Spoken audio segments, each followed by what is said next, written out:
Então, o tema da mensagem de hoje é para que você nunca mais desanime no meio do caminho. Alguém está comigo ainda? Diga amém. O tema da mensagem de hoje é: Ele fará outra vez. Não, eu vou declarar isso de novo. Alguém vai pegar isso aqui no Espírito. Ele fará outra vez. Alguém crê nisso? Diga amém. Então profetiza para alguém perto de você. Fala: irmão, Deus vai fazer de novo. Isso, para quem está do outro lado, para ninguém ficar enciumado, fala: Ele fará outra vez. Aleluia. Pastor, por que esse entendimento ele é tão importante? Porque quando eu lembro do que Deus fez no passado, eu tenho ainda mais convicção de que aquilo que Ele fez no passado, Ele vai fazer de novo. Quando eu fui experimentado em Deus, não há dúvidas daquilo que Deus é capaz de fazer, porque eu já vi Deus fazendo. Quando você tem cicatrizes, não há mais dúvidas em relação ao poder de Deus de curar, porque você já foi curado. Quando Ele fechou uma ferida, quando Ele te deu livramento, quando Ele abriu acesso, quando Ele te deu espaço, quando Ele te deu sonhos que não deu a ninguém, quando Ele te levou a lugares que seriam impossíveis, irmão, quando você está diante de um novo desafio, os teus olhos naturais vão dizer: não vai acontecer. Os teus amigos vão dizer: não tem como acontecer. Mas a tua história com Deus vai te lembrar: já aconteceu no passado, vai acontecer de novo. Alguém comigo aqui? Por que Deus permite que a gente seja experimentado? Porque as nossas experiências, elas corroboram com a nossa constância. Eu me senti bem pastoral falando corroboram agora. À medida que você vai se tornando mais pastoral, até o vocabulário muda. Eu acho que eu usei corrobora talvez uma vez só, numa redação, em alguma prova que eu fiz. Mas vocês entenderam, vocês estão felizes ainda, amém? Todo evangelista entra em crise quando tenta ser mais pastoral. Hoje eu cheguei em casa, meu sogro estava lá, e ele falou: daqui, que palavra poderosa. Eu falei: ah, sogrão, eu queria fluir, mas eu não consegui. Ele falou: você queria ser mais evangelístico, né? Eu falei: eu queria. Ele falou: cara, você foi extremamente pastoral. Parabéns. É uma crise. Porque você fica assim: tem alguém aqui que nunca ouviu falar, eu quero lançar redes. Mas tem alguém que já foi pescado, eu preciso liberar o teu destino. Mas tem alguém aqui que está cansado, eu preciso liberar uma porção profética. Então vamos fazer o seguinte: a gente vai fluir através do profético, do apostólico, através do ensino, através do pastoral. E eu não sei o que falta em você, mas o que falta em você escorre de Jesus e você vai receber nessa noite. Você crê nisso? Diga amém. Aleluia. O entendimento de que Deus vai fazer de novo aquilo que fez no passado é uma garantia, mas essa garantia só carrega quem conhece o caráter de Deus, quem sabe que Deus não muda, quem sabe que o caráter dele não é volúvel. Não tem dúvidas em relação à próxima estação. Eu não tenho dúvidas se Deus vai prover, porque eu conheci o Deus da provisão. Eu não tenho dúvidas se Deus vai me guardar, eu conheci o Deus da proteção. Eu não tenho dúvida se Deus vai nos livrar, eu conheci o Deus do livramento. Eu não tenho dúvida se Deus vai nos guiar, eu conheci o maravilhoso conselheiro. Eu não tenho dúvida se mesmo no dia da minha fraqueza o Senhor vai me poupar, eu conheci o Deus forte. É por isso que nos momentos da nossa tribulação, a gente tem acesso a novos níveis de revelação da pessoa de Jesus. E é exatamente com esse propósito que Deus permite que a gente seja experimentado. Porque a cada novo nível que você acessa, você precisa ter um lastro da tua experiência com Deus. Alguém está comigo? Diga amém. Eu quero trazer um texto que está em Ezequiel 37. Eu quero te levar para um lugar. Esse texto a gente já ouviu várias vezes, a gente já leu várias vezes, a gente já ouviu várias pregações. Mas tem um princípio básico que eu quero que faça alguém aqui voltar a ter esperanças a partir desse princípio. Você crê nisso? Diz assim, Ezequiel 37:4. Filho do homem, esses ossos poderão tornar a viver? E eu respondi: ó soberano Senhor, só tu sabes. Então ele me disse: profetize esses ossos e diga-lhes, ossos secos, ouçam a palavra do Senhor, assim diz o soberano. E o resto dessa história você já sabe.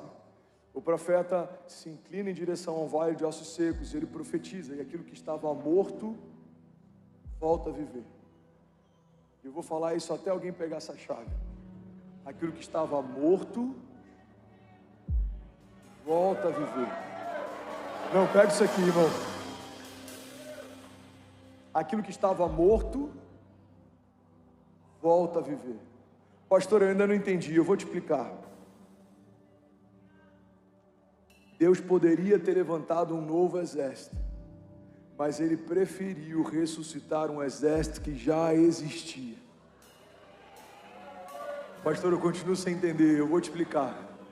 Deus poderia ter abortado você por conta de um erro do passado, mas Ele continua dizendo sim para cada promessa que Ele te fez, e Ele está te esperando no teu futuro.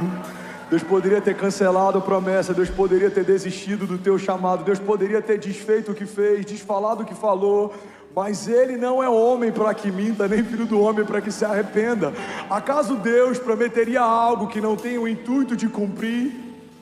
Irmão, o que existe de tão poderoso nesse texto são várias chaves poderosas, vários princípios, mas o que eu quero te chamar a atenção hoje é o fato de Deus fazer voltar a viver algo que aos nossos olhos já estava morto.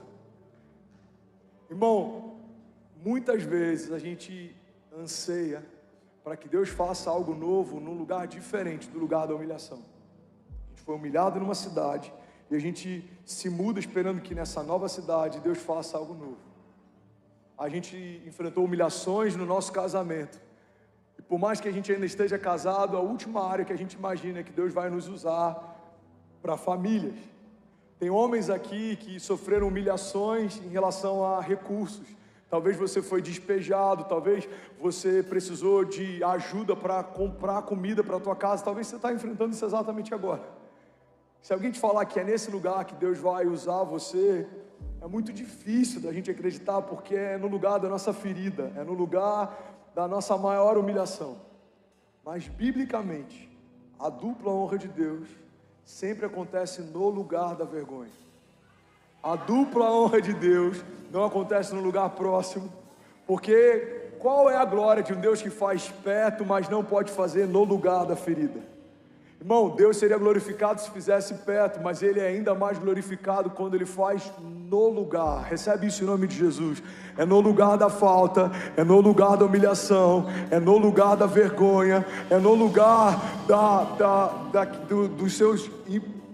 Jesus, me ajuda, que eu ia até falar em mistério aqui para dar uma chavada. Você já viu o pentecostal quando esquece a palavra?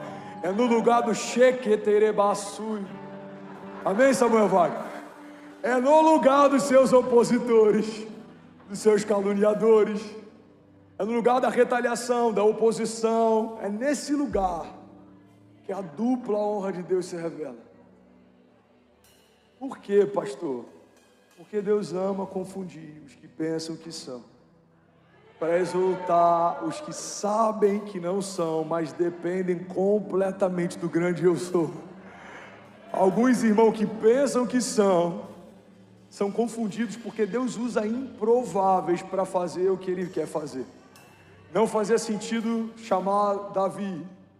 Ninguém cogitou Davi, Deus mandou chamar Davi. Não fazia sentido usar José. José estava preso, era um prisioneiro, cativo. Se fosse aos nossos olhos, talvez alguém diria: irmão, entrega esse sonho para outro, porque José, game over, não tem como. Mas é no meio de uma prisão que Deus manda chamar aquele que nem os seus irmãos lembravam mais. Irmão, por que Deus chamou você? Porque quando Ele usa alguém tão improvável quanto eu e você, para fazer aquilo que só Ele pode fazer, a glória é toda dele. As pessoas vão olhar para a gente e vão falar: irmão, só Deus poderia fazer aquilo que Ele está vivendo. Esse é o lugar mais seguro que você pode estar. No início da minha jornada eu ouvia isso e algumas vezes eu confesso que eu até me sentia afrontado. Irmão, só Deus para fazer o que o André está vivendo. Mas hoje não existe nenhum comentário que eu possa ouvir que me dê mais alegria do que esse: irmão, só Deus para fazer aquilo que aquele menino está vivendo. Pois é, irmão, é só Deus. Se não fosse Ele, a gente não teria começado. Se não for Ele, a gente não permanece. Se não for Ele, a gente não avança. Tudo começou nele, tudo se sustenta nele, tudo aponta para Ele, porque dele, por Ele, para Ele são todas as coisas. Ele é o início e o fim de tudo que a gente faz. É Ele quem soprou o fôlego, por isso você está de pé. É Ele que mantém o teu coração pulsando, por isso que você se move. É Ele quem colocou em você o amor que você tem pelos seus filhos. Mesmo que talvez você ainda não conheça a pessoa de Jesus, nós amamos porque Ele nos amou primeiro. Ele quem te deu a fé que você tem. Irmão, nem a fé que a gente carrega a gente pode se gloriar. Uau, meu pastor é um homem de muita fé. Não dá nem para se gloriar nisso, por quê? Porque Ele é o autor e consumador da nossa fé. A fé não pode ser comprada, a fé não pode ser transferida, a fé não pode ser negociada. A fé só vem por um caminho, a fé só vem por uma fonte. A fé vem por ouvir e ouvir a palavra que sai da boca de Deus. Então, irmão, guarda isso. Tudo que você vê de bom em mim é Jesus. Tudo que você vê de mal sou eu mesmo. Tudo que você vê de glorioso nessa igreja é Jesus. Tudo que você vê que é problemático, somos nós mesmos. A jornada de fé é a gente correr para um lugar em que cada vez a gente suma mais e a glória de Deus se revele mais sobre nós. E quando você entra nesse ciclo perfeito, você começa a ver aquilo que Deus fazia no passado, Ele vai fazer de novo. O que Ele fazia no passado, Ele vai fazer de novo, mas tem uma chave aqui. Jornada de fé não é cíclica, ela é espiral. Você está sempre fazendo a mesma coisa, mas cada estação no nível mais alto. Você está sempre vendo Deus fazer a mesma coisa, mas cada estação no nível mais alto. O Deus que te deu provisão para sair de uma crise no passado, é através desse mesmo canal de provisão que Ele pode superabundar você no presente. Porque a glória de Deus não está em mover o seu povo só por livramentos. Até os livramentos de Deus tem um limite. Não dá para financeiramente você estar sempre buscando socorro. Se você está sempre buscando socorro, significa que alguma coisa que você precisava fazer, você ainda não fez. Se você está sempre vivendo quase, significa que algum passo de fé que você precisava dar, você não deu. Então entenda isso, irmão, está tudo bem, depender de livramento em alguns momentos, mas tem momentos que a gente tem que parar de buscar livramentos e começar a governar. Está tudo bem a gente viver em crise em algum momento, mas a gente precisa entender que desertos não são lugar de moradia, desertos devem ser lugar de passagem. Você não vai habitar em desertos, você vai passar por eles. Alguém pega isso aqui em nome de Jesus. Você não vai se acostumar com tempestades, você vai passar por elas. Não tenha medo dos gigantes, mas também não se acostume com eles. Não tenha medo das tempestades, mas também não se habitue com elas. Então vim aqui nessa noite lembrar que o Deus que fez no passado, declaro com autoridade, diga, vai fazer de novo. Bom, Deus não levantou um novo exército. Assim como Deus não precisa necessariamente dar um novo casamento. Estou falando aqui para pessoas que estão em crise, talvez com papel de divórcio prestes a assinar. Talvez você está ao lado do seu esposo, ninguém sabe do que acontece no backstage, mas vocês já estão por um fio. Talvez tenha alguém aqui que está pensando em abrir mão da jornada de fé. Eu sei que tem pessoas sentadas. Irmão, é por isso que eu sou tão zeloso em entregar tudo que eu tenho. Hoje pela manhã eu falei com os pastores, eu não sei se o que eu derramei foi muito, mas foi tudo que eu tinha. Ninguém pode questionar a minha entrega, porque tem momentos que pode até ser pouco. Hoje eu esperava mais, hoje eu queria mais, mas sempre vai ser tudo que eu tenho. Por quê? Porque alguém está sentado do teu lado, com pensamentos de morte, e uma palavra de Deus pode mudar o destino dessa pessoa. Profetiza, como a gente não sabe, profetiza para alguém do seu lado, fala, irmão, vai ficar tudo bem. Vai ficar tudo bem. Irmão, Deus não precisa que a gente aborte algumas coisas para que Ele faça coisas novas. Deus pode pegar um projeto falido aos olhos dos homens e transformar num projeto glorioso a partir de Deus. Estou falando para pastores que estão aqui, talvez desistiram do ministério. Eu sei que tem dezenas de pastores que têm visto esse lugar como um refúgio, mas eu quero que você veja esse lugar também como uma plataforma de lançamento. Aqui não é um lugar para você se esconder por muito tempo, aqui é um lugar para você se refugiar por algum tempo. Mas a unção que foi derramada, ela não foi revogada. Se você parou de sonhar, eu vim aqui te lembrar, Deus continua sonhando com você. Se você parou de sonhar, Deus continua sonhando com você. Alguém recebe isso aqui em nome de Jesus? Eu profetizo que nenhum talento que o Senhor te confiou vai ser enterrado ou esquecido. Talentos não foram feitos para serem enterrados, talentos foram dados por Deus para serem multiplicados. À medida que você mergulhar, o Senhor vai te confiar mais. À medida que você descansar, o Senhor vai te surpreender mais. À medida que você se posicionar, o Senhor vai abrir portas de milagres.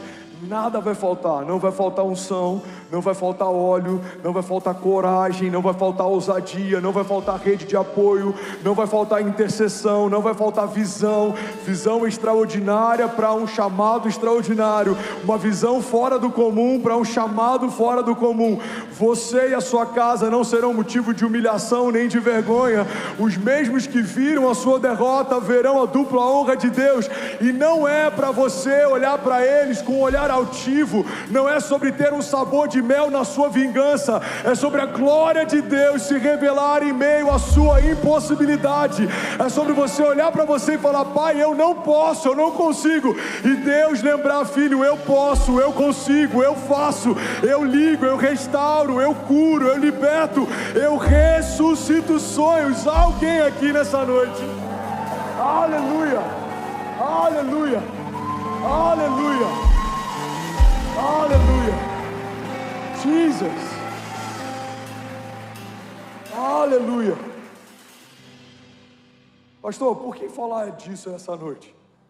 Pessoalmente, eu não sei, 90% das mensagens que eu prego, elas me cortam primeiro, mas eu confesso que está vendo uma fase boa, está vendo um bom momento. Mas Deus falou: fala isso para a igreja, porque tem pessoas que precisam lembrar que as coisas que eu fiz no passado, eu estou pronto para fazer de novo. As portas que eu abri no passado, eu estou disposto a abrir de novo. A palavra de Deus diz: clama a mim, responder-te-ei, anunciar-te-ei coisas grandes e insondáveis que não sabes.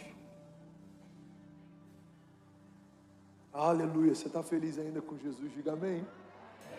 Salmos 18, 28 diz assim: Tu, Senhor, mantens acesa a minha lâmpada. O meu Deus transforma em luz as minhas trevas. Com teu auxílio posso atacar uma tropa. Com o meu Deus posso transpor muralhas. Esse é o Deus cujo caminho é perfeito. A palavra do Senhor é comprovadamente genuína. Ele é um escudo para todos que nele se refugiam. Pois quem é Deus além do Senhor? E quem é rocha senão o nosso Deus? Ele é o Deus que me reveste de força e torna perfeito o meu caminho. Aleluia.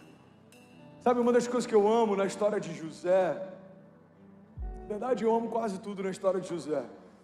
Eu amo o fato de José ser um sonhador, porque muitas das formas como Deus me usa começam com um sonho se torna uma visão, você começa a persegui-la até que ela se torne uma realidade, e aquilo que Deus confiou para você agora começa a tocar pessoas que você nem conhecia.